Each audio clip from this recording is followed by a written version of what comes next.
Buenas noches, buenas tardes, ¿qué tal? ¿Cómo estamos?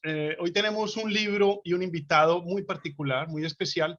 El libro nos lo sugirió él. Tenemos como invitado a Juan Daniel Oviedo, que muchos de ustedes lo conocerán por su trabajo en el DANE. Y contamos con los mismos imbéciles de siempre, Álvaro, Jaime y Mauricio. No le digas así al invitado, hombre. El invitado con un nuevo miembro. Un imbécil nuevo, no. Lo reclutamos, acá hay una cosa, es que Juan Daniel tiene para repartirle a todos. Bueno, Juan Daniel. Yo soy el donante. Juan Daniel nos sugirió un libro de Jared Diamond. El libro se llama Colapso. Y pues nos puso a estudiar a todos. Nos gustó, pues a mí me gustó mucho el libro también. No lo leí completo. Me vi el especial de National Geographic y leí resúmenes y todo. Yo me había leído de Jared Diamond uno que me gustó mucho, que es Porque es divertido el sexo. Ese me gustó mucho también. Y tenía en fila en la zona de ficción. Por el sentido literal de la palabra. Además, este tampoco es con el que él se ganó el Pulitzer. Este no es el libro con el que él se ganó el Pulitzer. No, creo que no fue con ese. Se lo ganó con Gérmenes. Exactamente. Steel. Germs, no sé qué, y Steel. Juan Daniel, ¿y por qué no nos contás? Crisis, el más reciente es Crisis. Claro. ¿Y por qué no nos contás vos de qué se trata este? Nosotros siempre hacemos la introducción y la hace Benny, pero es que hoy en día tenemos un invitado muy bacano, entonces te vamos a dejar el honor. Bueno, pues yo les quiero contar, ese libro, pues me lo regaló, el donante de mis libros permanentes, mi mejor amigo, ¿sí? Ricardo Valencia, y me lo regaló para un cumpleaños. Y me pareció que era súper interesante porque obviamente es un mamotreto, pero son unas reseñas, creo yo, de casuísticas que tipifican cómo el fin de las sociedades casi siempre está asociado a un desequilibrio ecosistémico, como a un desequilibrio de la relación que tenemos como seres humanos con nuestras instituciones, nuestras culturas, nuestros objetivos, bien sea económicos, el capitalismo o las culturas diferentes a la religión, como ese choque entre lo que somos como sociedad, nuestros objetivos, nuestras instituciones o nuestras reglas de juego, entra en un estrés muy importante con el medio ambiente en el cual nosotros habitamos. Y creo yo que para mí fue revelador, porque fue entender, esa fue la primera vez que yo entendí por qué el tema del cambio climático es un tema que no es una opción, sino que tiene que ser una acción y una decisión. Las medidas para mitigar el cambio climático lo que están mostrando es que nosotros ya entramos a pelear con el ecosistema en el que nosotros convivimos. Y pues hay que reconocerlo, hemos visto con las imágenes de los observatorios de alta definición, pues no somos nada. Entonces lo más seguro es que el ecosistema nos acabe y nos mate y por consiguiente nos haga desaparecer, como ya sucedió con diferentes casos culturales como los mayas.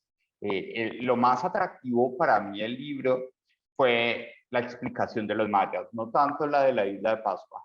Sí, porque la de la isla de Pascua se la echan a uno en historia un poco sobre cómo en buena parte de los primeros habitantes del continente americano pues son polinesios que pudieron hacer un tránsito por diferentes condiciones climáticas y llegaron al continente. Pero siempre sobre los mayas, en la clase de historia uno lo engolosinaban a uno con las pirámides, la cultura, la opulencia, las guerras.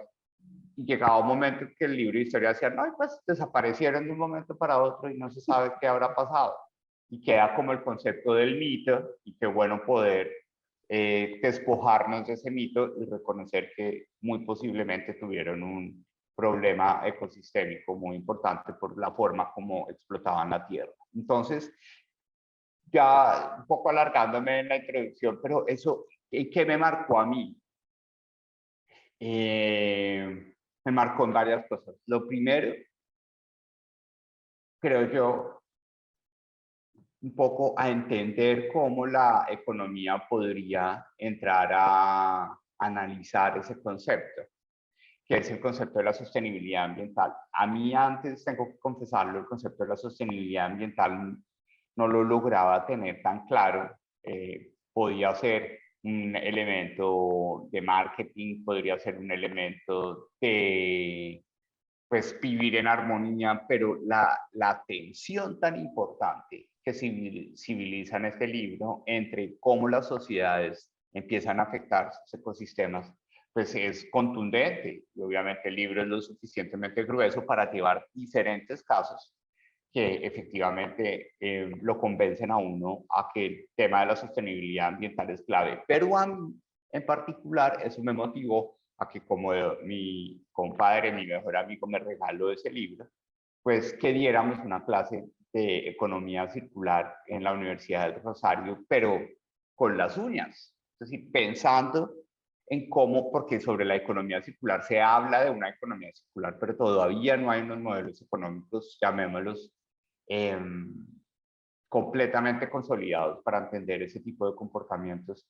Y fue una reflexión investigativa y también una reflexión de vida, ¿sí? Porque ahí es donde uno entiende también cómo las reglas de juego de la sociedad pueden llevarnos al éxito, pero también nos pueden llevar al fracaso. Y por consiguiente, ahí ya hilando delgado, pues la posibilidad de prestar un servicio público y lograr que las instituciones estén en el camino de buscar progreso y no de buscar acabar con nosotros mismos, pues es una motivación muy importante. Así que me gustó.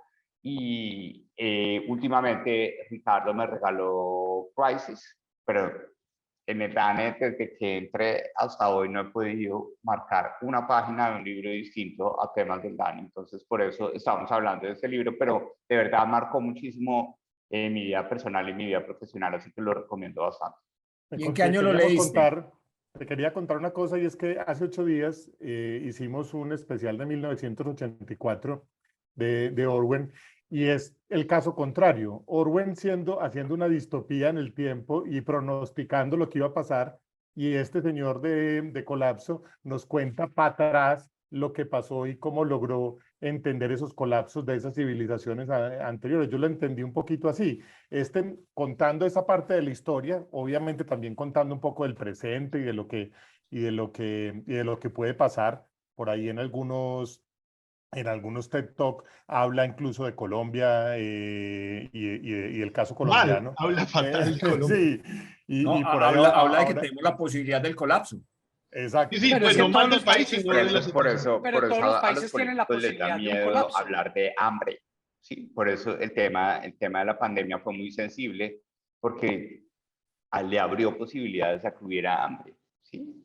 Y hambre es la primera manifestación de un desequilibrio ecosistémico, ¿sí? Porque ¿cómo es posible que si todos tenemos nuestros pies en estos más de 114 millones de hectáreas que tiene Colombia, cómo es posible que no podamos alimentarnos? ¿Sí? Entonces, eso rápidamente genera una ruptura de todas las instituciones y genera una inconformidad muy grande, pues que genera una agitación social tremenda, y por eso pues la pandemia asustó y todavía tiene asustado. Ustedes escuchan a la FAO hablando continuamente de cómo América Latina puede tener una crisis de hambre, y más ahora en donde la estrategia de la guerra entre Rusia y Ucrania ha sido disminuir el aprovisionamiento de alimentos, sobre todo de trigo, que Ucrania es un gran productor de trigo. Y por eso es que el pan está caro, y por eso es que todo el mundo está preocupado ahora, porque en el hemisferio norte llega el invierno.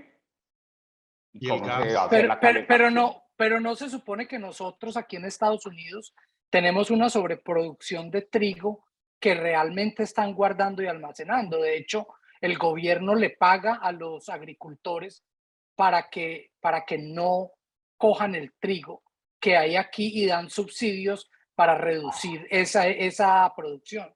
No sabía eso, no sabía eso. Pero, por Pero en este ejemplo, momento, por ejemplo, nosotros aquí en Colombia, pues la noticia es que el pan de 300 ya se vende a 500 por culpa Claro. de la guerra. crecimiento, por culpa de una guerra que pasa a miles de kilómetros.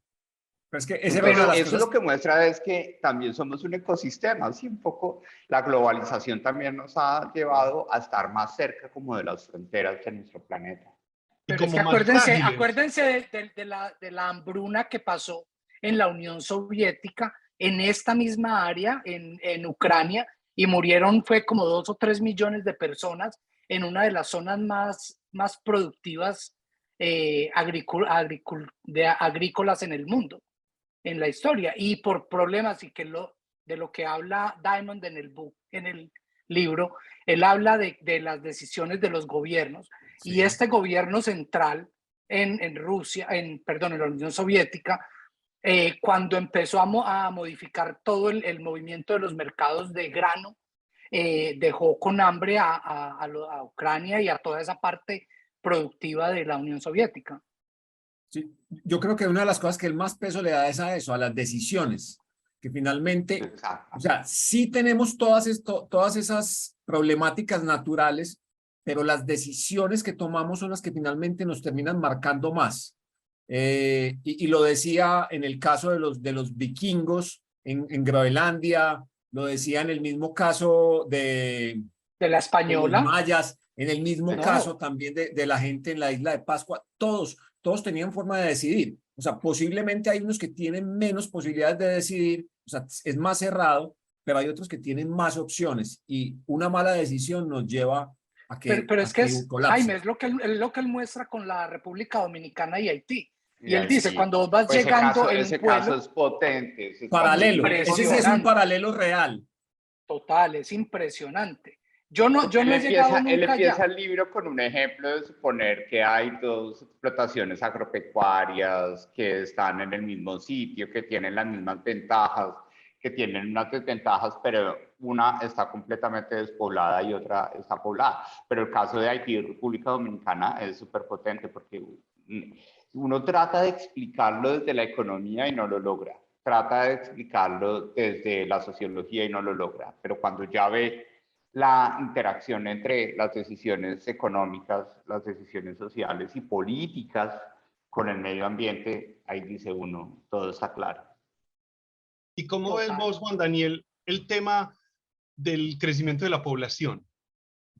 Bueno, yo creo que ese es un elemento crítico, por ejemplo. Por eso China es de los países líderes en la implementación de modelos de economía circular, porque ellos son conscientes de que efectivamente esa gran población que caracteriza al país chino, pues rápidamente genera una huella ambiental supremamente importante y por consiguiente ellos fueron los primeros dentro del paradigma de la economía circular, ellos fueron los primeros en establecer unos lineamientos muy claros de cómo íbamos a sustituir un modelo lineal por un modelo circular que permitiera el reuso, la reutilización y el aprovechamiento de todo lo que nosotros estamos viendo en nuestro modelo de producción tradicional.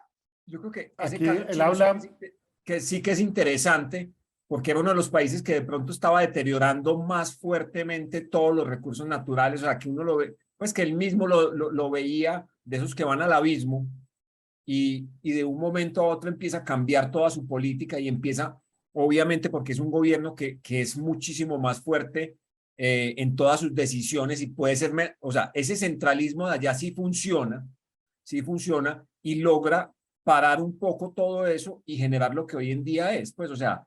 Y eso que tú dices es una cosa súper controversial, porque nosotros siempre hemos sido abanderados de la democracia y de la acción colectiva, pero todos tenemos que reconocer que la acción colectiva nos lleva a equivocarnos, ¿sí? No más el fondo que tú tienes allá, pues como querían tener una gran cantidad de estatuas y la piedra estaba en un pedazo de la isla y ellos estaban en otro y tenían que ponerlas en otro, entonces acabaron con el bosque para tener troncos para trasladar la piedra de un sitio a otro. Es decir, uno dice, ¿qué pasa acá? Es decir, tiene que ser verdaderamente un sistema, ahí detrás hay un sistema político, unas creencias y unos elementos en donde por un culto y una necesidad de respetar ese culto, terminaron acabando con los árboles fue para poder rodar las grandes fracciones de piedra al sitio donde las iban a instalar. Una cosa que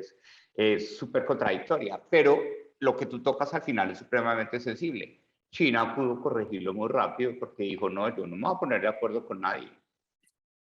De ahora en adelante pasa eso. Pero ellos tienen la capacidad, como decía Jaime, y son lo suficientemente fuertes como gobierno que pueden aplicar estas cosas. Pero, por ejemplo, nosotros aquí en Estados Unidos hay mucha dificultad en implementar cierta legislación porque el ciudadano tiene demasiado poder.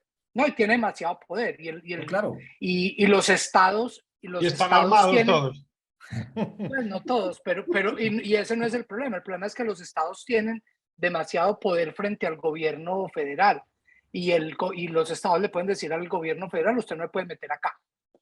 Y entonces cualquier política... ¿ah? Que hablando de las tomas de decisiones que estábamos diciendo ahorita, el tipo dice que hay 3 niveles de tontería en esas civilizaciones colapsadas. Los que no ven venir el problema, los que lo ven venir pero no proponen soluciones, y los que proponen soluciones equivocadas. O sea, que hay esos 3 niveles dice tonterías, pues que no son tonterías, son unos procesos larguísimos, pero que además qué importante es nosotros poder ver venir el problema, pero además hacer cosas asertivas para poder solucionarlo. Y nosotros en Colombia estamos en la fase 2. El problema, ya lo vemos, ¿sí? La sociedad está envejeciendo, ¿sí?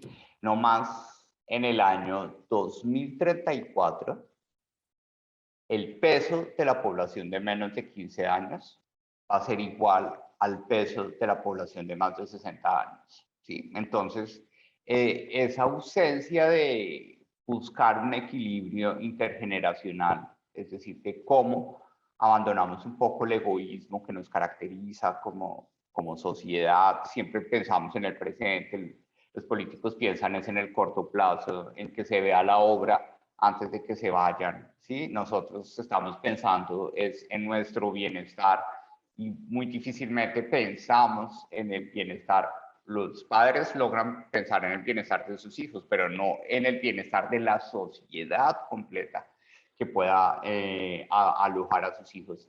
Y ese egoísmo es el que nos tiene en un sistema democrático y esa miopía intergeneracional es la que nos tiene en este problema que no hemos podido llegar a ningún acuerdo. Y ya este año, por fin, vimos a una cantidad vimos a la ciencia actuar. Hay un tweet que es en forma de anillo que muestra para los diferentes meses del año, de cada año, cuáles son las diferentes temperaturas y muestra claramente que ha sido... Ese es muy bueno, ese es muy bueno. Que en los últimos 15 años fuimos nosotros los que calentamos el chuzo.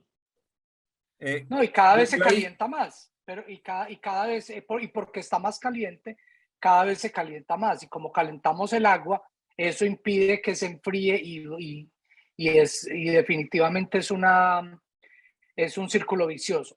Pero yo creo que tratabas una cosa que yo siempre he dicho, y es el egoísmo de los colombianos, y nosotros tenemos una cosa que ya no es política, sino es idiosincrasia.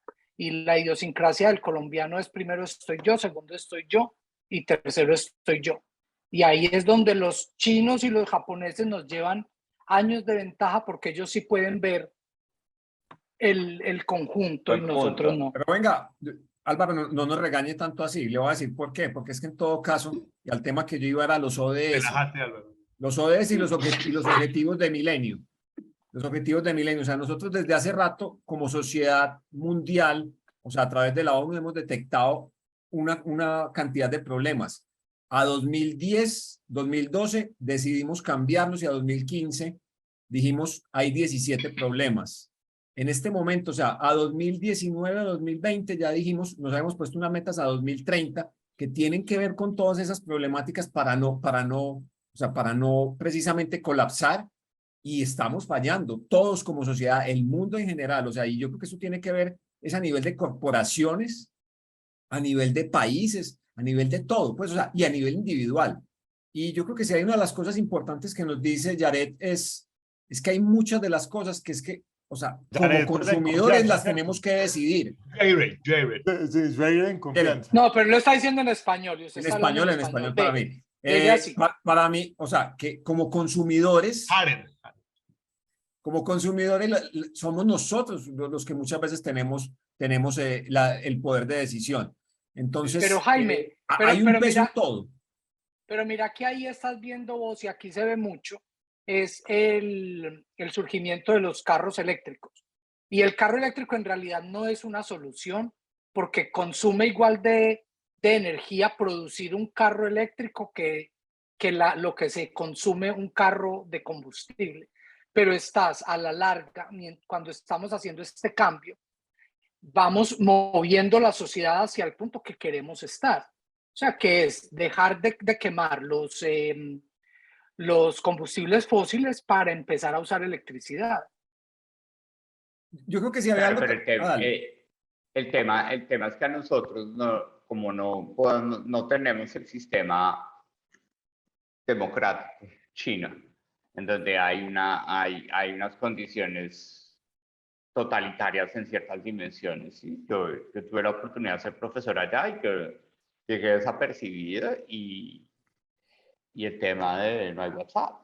¿Sí? Entonces le toca a uno volverse tramposo y tener una VPN. ¿Sí? Y con el susto que llegue la policía a inspeccionar el hotel y lo vea uno conectado a la VPN para poderse conectar uno a WhatsApp o poderse conectar a los otros elementos tradicionales. Como no tenemos eso, yo creo que el principal desafío que nosotros tenemos como sociedad democrática, porque creo yo que ese es como nuestro mainstream, somos una democracia, es que tenemos que encontrar cuáles son los incentivos para que esto suceda. ¿Sí? Y ahí la economía tiene un rol supremamente importante que jugar, y es cuál va a ser el esquema de intercambio o las transacciones que vamos a generar para quienes contaminan más, lo hagan con menor intensidad, que son ese sistema global de permisos de emisiones que se ha creado, pero también se requieren unas políticas como las que tú planteas de los ODS, y es que digamos, basta ya, es decir, ya no más, tiene que haber un año en el que nosotros podamos vivir en armonía con el medio ambiente, pero para mí, creo yo que ese es el costo. Por eso me parece muy valioso que estemos hablando de eso. Yo tengo una hipótesis y es que ese va a ser un costo colateral muy grande de la pandemia, de la enfermedad COVID-19. ¿Sí? Porque poco a poco se está demostrando que esto no fue un virus de guerra biológica o algo así, sino fue que traspasamos unas fronteras de contacto con la naturaleza y nos contagiamos de algo a lo cual no estábamos habituados y empezó a desarrollarse. Pero si bien ya lo hemos superado parcialmente, esto rompió el mapa de prioridades, ¿sí? Y ahora con una guerra, pues el frío pues va a llevar a usar carbón también, y el frío va a llevar a usar intensivamente combustibles contaminantes, y vamos a tener que aguantarnos porque con frío y con hambre, pues no podemos pensar automáticamente en el medio ambiente. Es como una lógica como la que tenemos nosotros aquí en Colombia, ¿sí? Que decimos, ¿por qué la gente no ahorra? O porque la gente no planea su futuro. Pero si somos una sociedad en donde más del 70% de la población está en el día a día, y arruine y saque y venga las cosas, el concepto de ahorro, el concepto de planeación es supremamente difícil. Pero mira que ahí hay una cosa que es muy interesante y que se vio ahora post pandemia, y es que estamos gastando más que antes. Aquí en Estados Unidos, y no sé cómo sea en Colombia, estamos viajando más, estamos comprando más, y eso ahora nos ha generado esta inflación que ya se volvió global. Como una adolescencia, estamos teniendo como una adolescencia de la modernidad. Es decir, si sabemos que tenemos lujos y tenemos todos y estuvimos 2 años o año y medio restringidos de esos lujos, pues la gente está diciendo, bueno, acá vamos a disfrutar mientras se pueda. Y eso puede tener unos efectos nocivos sobre el medio ambiente. Esa era una de las cosas que él decía que, o sea, las Naciones Unidas estaba vendiéndole a todo el mundo que viviéramos como en el primer mundo, y él decía que como mínimo, o sea, los recursos naturales y todas las cosas que necesitábamos eran 6 veces más y en algunos casos hasta 12. hasta 12 veces más, o sea, que era algo completamente imposible. O sea, y no va a parar, pues, o sea, nosotros no vamos a parar de generar ese gasto, esa cosa. Entonces, la única manera va a ser el cambio, o sea, pues, yo insisto, es solamente desde el consumidor, solamente desde ahí donde vamos a tener que ver los cambios. Pues Eso los requiere, gobiernos tienen que eso hacer, todos requiere un tienen que hacer, pedazo de pero aquí educación, tenemos que eso cambiar. requiere un pedazo de educación, pero también requiere que empecemos a remunerar el no hacer daño, es A dar decir, a incentivos. premiar los buenos comportamientos, porque si no va a ser supremamente difícil, porque incluso, no por el real aplica, pero eso tiene connotaciones internacionales, es decir, hay una cantidad de países que viven de acabar de separar todos los desechos tecnológicos que se generan en el primer mundo. Es decir, de desbaratar completamente computadores, de desbaratar completamente teléfonos móviles para iniciar algunas cadenas de recuperación. Hay países del tercer mundo que viven de eso. Y cuando yo le diga a la gente, no, es que aguante que su celular o su teléfono móvil le puede durar ya no 2 años, sino que le puede durar 5 años o 6 años. La Pero gente, nadie quiere y eso. esos países que viven de desmembrar cosas y después a cosas que van a vivir ahora. Claro. ¿No? Y el que genera la tecnología también, las grandes corporaciones. No, pero es que Sí, aquí en sí. Estados Unidos ese es uno de los problemas graves y es que se hace con la basura. Y aquí hay estados de Estados Unidos que viven de eso, de recibir los desechos de otros estados. O sea, estados del centro que son más pobres reciben e incluso hay cadenas ya que cogen esos desechos y los llevan para otros países, lo que estabas diciendo, donde los desarman y sacan el oro, sacan los metales preciosos y los transforman en otra vez, ponerlos otra vez en el sistema productivo. Sí, yo quiero meter una cucharada de una cosa que me gustó que dice nuestro amigo Jared en el libro, y es que él dice que los humanos no es que seamos estúpidos, sino que estamos diseñados para una escala muy pequeña. O sea, como que nunca nadie se imaginó que íbamos a llegar a que las decisiones tuvieran un impacto tan global. Entonces nuestra inteligencia, por inteligente que uno se crea o se sienta o lo sea de verdad, le queda muy difícil imaginar a gran escala las cosas. Y ahora algo que pasa en un país puede intervenir en otra cosa, en otro continente por allá. Eso Y es no súper tenemos todo. potente, eso es súper potente. Y ahí es donde uno dice, la economía tiene muchas cosas que aportar. ¿Sí? Qué bueno que se haya llamado economía circular, porque nosotros como economistas lo que hacemos es pensar en función de las restricciones. ¿Sí? Sabemos que nos gusta comer como locos, que nos gusta acumular Viajar. como locos, sí, que nos gusta hacer de todo como locos, pero pues si comemos como locos nos enfermamos. Entonces, ¿cuál es? O no tenemos todo el presupuesto para comer todo lo que queremos. Entonces, en función de que sabemos que queremos siempre comer y pasarla bien, poder tomar decisiones en función del presupuesto que nosotros tengamos. Pero esa restricción de esas decisiones como sociedad, lo que tú dices, nunca se pensó que la restricción era que lo que hiciéramos iba a subir 1.5 grados la temperatura promedio del planeta. Yo hablo Eso con mi significa mamá. también que somos también como raza humana, pues estamos siendo muy potentes y nos estamos enfrentando contra algo que seguramente es una pelea que ya tenemos por perdida. Yo no creo que esté perdida, la verdad, porque yo sí Algo de tengo mucha esperanza debe haber. confianza. No, yo tengo mucha Pero si el de la confianza en la esperanza es Álvaro, tecnología. si el de la No, Y esperanza Álvaro en es el este más grupo es esperanzado. Álvaro, mucho hermano, pero ¿en es porque dónde yo estamos? confío yo confío en que las corporaciones van a lograr avanzar al siguiente nivel. Pero mira, Jaime, por más cara que hagas, mira que lo que pasó a raíz de la revolución industrial, países como Inglaterra y Estados Unidos fueron los que más contaminaron. Y en ese momento no había ninguna restricción hasta que llegaron al segundo nivel. Cuando llegaron al segundo nivel, vendieron esa tecnología a los países que se estaban avanzando y ya ellos empezaron a hacer su tecnología más limpia. Y uno Ese de es un los buen casos... punto. Ese es un buen punto. Yo, por ejemplo, mi sangre economista de mi doctorado es economía energética, ¿sí? Y en esa época, era finales de los 90, comienzos del nuevo milenio, pues las tecnologías eólicas, incluso el gas, ¿sí? Las tecnologías solares eran hiper mega costosas, ¿sí? Era como un acto de altruismo que hacía Europa y Estados Unidos de tener unos paneles solares o unos molinos para generar energía eólica, pero ahí lo que dice Álvaro es muy potente, la tecnología nos puede ayudar.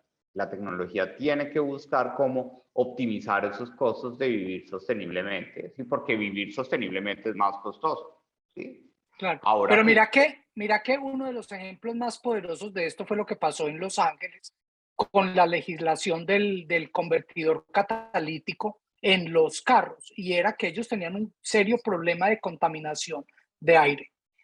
Y lo que salvó el día, aunque todavía hay mucha contaminación, fue el desarrollo del convertidor catalítico, que hizo que las emisiones de los carros fueran muchísimo menores y ya no tienen el problema que tienen, por ejemplo, en China y en Japón México, y en y en México. Medellín, y en Y en México. Bogotá, En Medellín. claro. En Medellín está Claro, tremendo. Medellín Sí. está tremendo. Una cosa que les iba a decir, un dato aquí, paréntesis curioso, es, yo no sé si se han visto la serie de los franceses, de los parásitos, que está fundamentada en este libro, ¿no? Es impresionante. Bueno, Juan Daniel Impresionante. además estudió pues en Francia, pero esa serie está hecha, son creo que 8 capítulos de 20 minutos, está hecha en plano secuencia, cada uno de los capítulos, y cada uno de los capítulos, las historias no son pegadas unas de las otras y son colapsos distintos, es impresionante. Está en Disney Channel para nuestros escuchas de Juan Daniel. Tenemos gente pues que nos ve desde Australia, desde Lo la ve muy poquita gente, pero muy variados. pero Pero de muy muchas regado. partes del mundo. Pero muy buena serie pegada a este libro, y que se oigan los TED Talk de este señor, que son impresionantes. Es un Pues maestro, bueno, es geógrafo además, que es una eso, profesión que es muy hablemos de rara. él, Exacto, es hablemos una de él. profesión muy rara, porque yo siempre he dicho que es una profesión que en Colombia no es tan desarrollada. Y uno oye Y de es geógrafos, importantísimo, y es es importantísimo. en Y más Chile que hay de los ahora geógrafos. se puede enseñar con imágenes satelitales, una cosa maravillosa, ¿sí me entiendes? A uno antes uno aprendía geografía ahora con un mapa, con errores, ahora no puede ir a Google Earth y ver todo lo que está pasando 3D. a través de imágenes satelitales. Nosotros hablamos también en un programa anterior de Isaac Asimov. A mí se me parece mucho este tipo a Asimov, en un sentido que es que desde la ciencia es capaz de enseñarnos cosas muy prácticas y muy pragmáticas. Obviamente, pues Asimov tuvo una producción literaria pues mucho más profusa, mucho más grande, pero se me pareció mucho el estilo literario de combinar la ciencia con cómo explica las cosas que vimos en Asimov, y que lo analizamos también en un programa anterior. No, Sí. chévere. Y otra cosa que tiene ese libro es, perdón, ser responsable, pero es que no necesariamente se tiene que leer completo para llevarse el mensaje, ¿sí? De acuerdo. El prólogo es súper potente y como ya a mí me pasó que ya como después de cinco casos, uno como que dice, bueno, ya entendí, me voy a poner a hacer algo. Pero entonces también es una buena forma de recomendarlo, porque no tiene que ir uno solamente al icónico de Isla de Pascua o algo así, pero los del final, que son casos modernos, están súper bien documentados con estadísticas.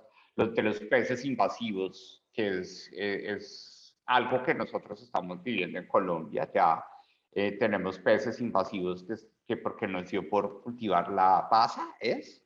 Eso. O el No, caracol y también. el pez globo, por ejemplo, el pez globo que está ya está en el Atlántico. O sea, y ese es algo mundial. Exactamente.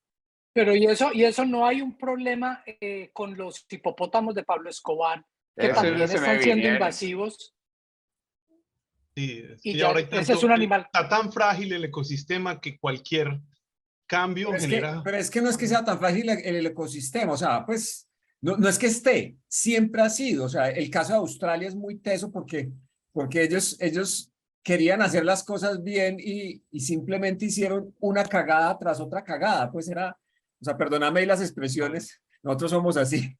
No, no, pero claro, ellos, pero una no, para cosa hacer de esto, vamos a hacer esta, y metían el otro, y lo único que hicieron fue meter especies que acabaron con todo. Pero Pues, el paradigma que decía Juan al principio de los mayas es impresionante, porque es que uno se imagina a los mayas, pues los que cuidaban más el medio ambiente y la gente pues más querida y los manes más tesos y más pensadores, y resultó pues que no era, pues, o sea, por lo No, menos no aquí se da uno tanto en cuenta. Pues, todas. no, Sí. pero sí, pero esa es una los de las mayas no cosas eran nada bacanas, queridos. que esa es una de las Sí. cosas también muy bacanas que hablan en el libro, es que tenemos idealizadas una cantidad de cosas, y cuando hablamos, vea, es que eso fue, pues cuando hablamos, no, cuando estas personas nos dicen, es que a ellos les ocurrió esto y fue por decisiones de ellos, no, ¿cómo va a ser? Pero pues ellos saben de la naturaleza, Pero es cómo que lo iban a yo provocar creo que ellos no fueron, ellos no fueron. Pues yo buscamos creo en que otro ahí hay lado. una cosa que a uno se le olvida, y es que ellos, teniendo mucha menos información que la que tenemos ahora, uno cree que la naturaleza existe para siempre. Y si hay árboles, siempre ha habido árboles y siempre va a haber árboles. Y él habla mucho de el que cortó el último árbol. Y yo me imagino que el que cortó el último árbol dice, ahí vendrán más árboles. Y no, se No. equivocó. Y lo otro que él decía ahí era que como no había, por ejemplo, en esos no había una memoria ni escrita, ni una memoria visual real, entonces no había manera de decir, allá habían tantos árboles, el bosque era más tupido, sino que simplemente vos ibas viendo, unos las iban viendo que estadísticas, se las perdieron unos árboles y estadísticas. ya, Las pero el que nacía, estadísticas. no, nunca los había visto, o sea, no existían, no habían. Las estadísticas sí y es como parte de los elementos del azar o del riesgo de nuestra evolución.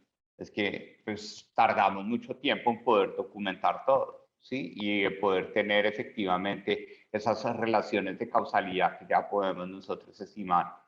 Entonces, aprovechando de cruces de este libro con la última versión de Cosmos, que está en Nature, pues él usa el calendario cósmico, ¿sí? Y todo pasa por allá en las últimas horas del 31 de diciembre. 31 de diciembre, entre el El 28 y último el minuto. 31 de diciembre, el calendario Segundos. cósmico no es Dios mío, no somos nada, ¿no? Y todo lo que ha pasado y no somos nada. Entonces, eso para mí fue un motivador muy importante, un poco para medir. Yo creo que nosotros tenemos que empezar a medir, y ahí hay un desafío muy importante, y es cómo vamos a medir la economía circular.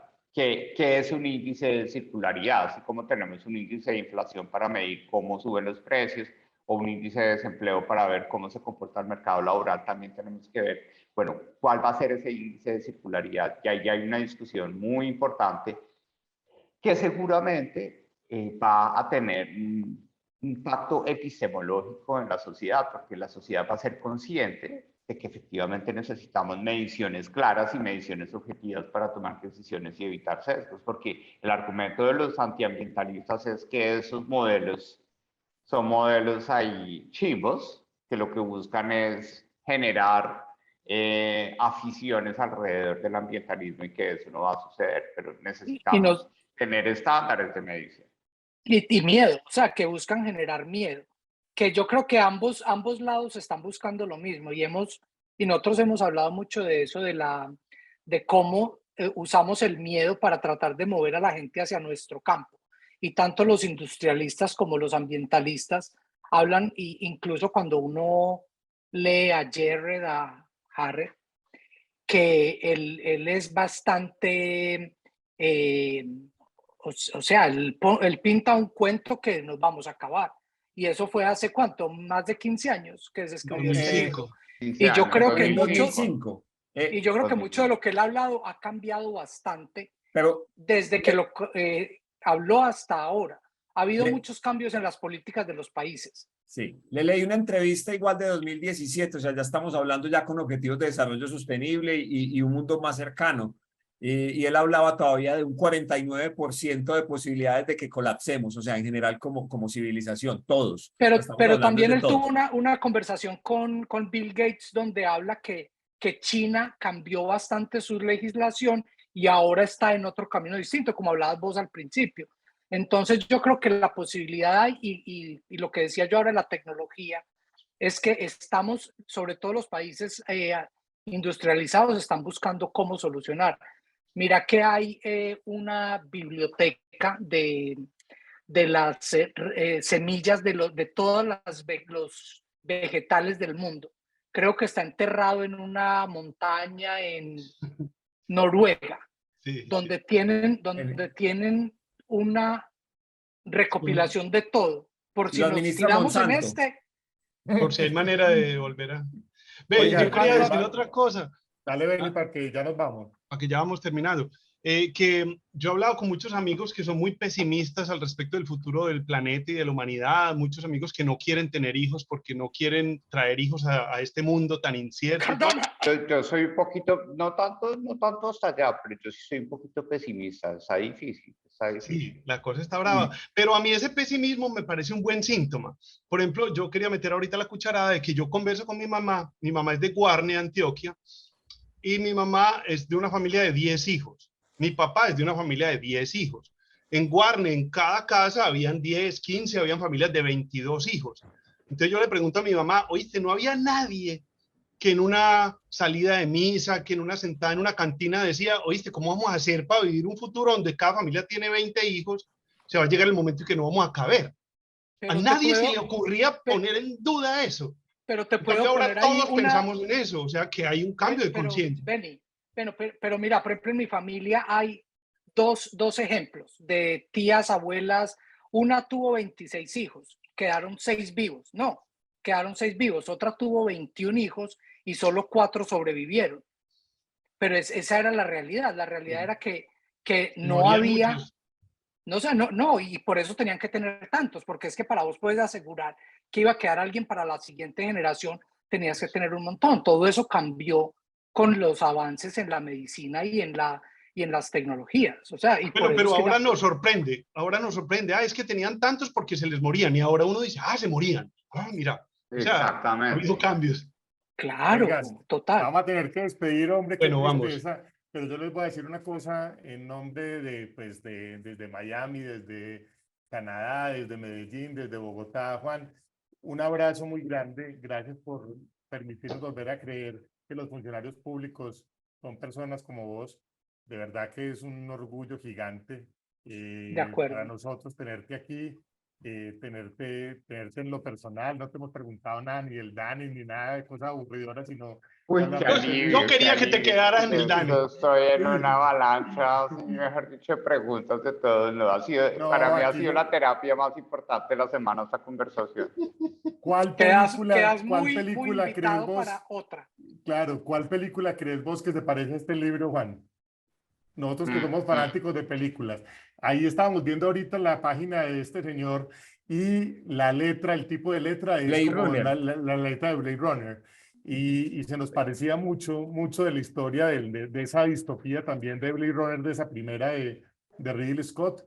Pero ¿cuál crees vos que son de esas películas que uno dice, nos advirtieron hasta que pasó? Para mí es Terminator. Bueno, que sí, qué película. Claro que yo no soy Más. bueno, yo no soy bueno en el cine, no soy bueno en el cine, pero Mad sí tiene Max, que haber. como dice Jaime. Sí, Mad Max es una cosa también muy parecida. Yo también creo. Venga, y cambiando de tema, ¿ustedes no se han visto una serie en Netflix que se llama Archive 81? No. Archivo 81. Uy, Sí, uy, Tengo buena. varias cosas para ver después de esta conversada de hoy. Entonces. Buena. pero esa No, está buena. otro tema distinto, pero a mí me dejó como, Dios santo. ¿De qué es? No, yo no sé qué tanto puede hacer ciencia ficción cuando vimos todas estas imágenes, es decir, universos paralelos tienen que existir, ¿sí? Entonces es una persona que le pagan por reeditar unos cassettes que se quemaron en un incendio, pero en la reedición Sí. y en la He oído de reedición ella. y en la reedición de los cassettes se entra en lo que estaba pasando en ese momento del incendio. Uy, una cosa re loca, pero súper interesante, que lo que muestra efectivamente es, tal vez, tenemos que reconocer que tenemos un universo infinito, pero que siempre estamos en la frontera, por consiguiente tenemos la posibilidad de afectarlo y de alterarlo, y eso es una cosa que tenemos que llevar a la educación y a la conciencia y sobre todo a la economía para que tengamos la verdadera sostenibilidad ambiental y que no sea como un atributo, ¿sí? Como, no, es que es tan elegante, tan sostenible, no, que esté en la sangre de las decisiones básicas que tomemos como sociedad. Pero bueno, ADN. puedo hacer un comentario ahí con lo que acabaste de decir, y es que tenemos que pensar más en las responsabilidades que tenemos que en los derechos que tenemos. Exactamente. Bueno, Yo Mauri, estoy de acuerdo. despedimos esta vez. No, y un muchas honor. gracias. No, yo quedé muy contento. Qué buena charla nos dimos. Claro, muchas gracias, Juan. Ojalá lo podamos tener otro día. Qué tan bacano. O sea, Pues véanse la serie y hablamos. Ah, listo, Me vamos, parece. dale. Buen hagamos. trato. Juan, un abrazo muy grande de parte de nosotros y estoy seguro que de parte de todos los colombianos un abrazo gigante. No, muchísimas gracias y me pareció, ha sido como la conversación más simpática que he tenido de todos los escenarios que me han invitado, así que muchas gracias, muy divertido. Un Muchas abrazo gracias. muy grande. Chao, Cuídate chao. mucho. Que te vaya muy bien. Listo, nos vemos.